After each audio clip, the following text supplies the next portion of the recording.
नमस्ते, आदाब, हेलो दोस्तों। इल्म हाजिर है, लता है अभी हाजिर है। मैंने दिनों के बारे में बताने का सिलसिला शुरू किया था तो बताना चाहूँगी, हालांकि देर हो चुकी है, कि 3 जनवरी को international mind and body wellness day के तौर पे मनाया जाता है। लेकिन भारत में इसे बालिका दिवस के तौर पे भी मनाया जाता है, क्योंकि इस दिन भारत की धरती पर जिस बालिका ने जन्म लिया उसे भारत की पहली महिला शिक्षिका होने का श्रेय जाता है, और उसने भारत में पहला गर्ल्स स्कूल भी स्थापित किया। जी हाँ, मैं जिक्र कर रही हूँ सावित्रीबाई फुले का, जिन्होंने महाराष्ट्र की धरती पर जन्म लिया।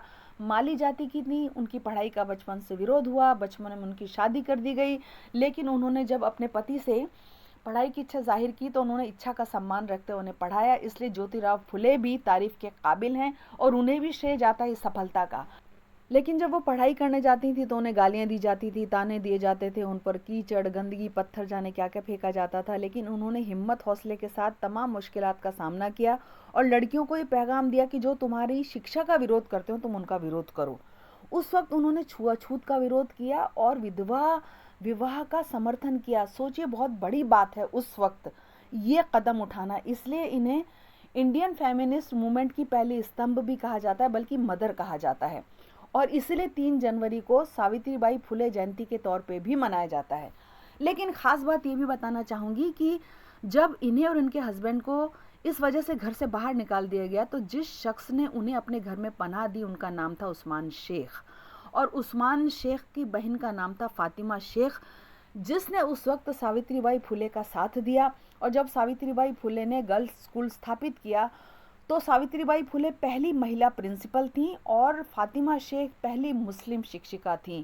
भाई वाह, कमाल है हिंदू मुस्लिम एकता का ये उदाहरण, जो उस सदी से चला आ रहा है, उस दौर से चला आ रहा है। देखिए, 5 सितंबर बेशक शिक्षक दिवस के तौर पे मनाया जाता हो, लेकिन पहली शिक्षिका होने का श्रेय तो भाई सावित्रीबाई फुले जी को ही जाता है और फातिमा शेख को ही क्रेडिट जाता है। तो साधुवाद की पात्र हैं ये दोनों।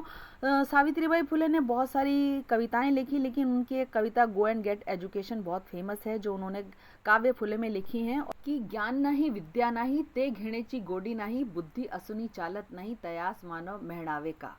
यानी कि ज्ञान नहीं, विद्या नहीं, पढ़ने लिखने की इच्छा शक्ति नहीं, बुद्धि होकर उस पर चले नहीं, ऐसे व्यक्ति को कैसे इंसान कहें।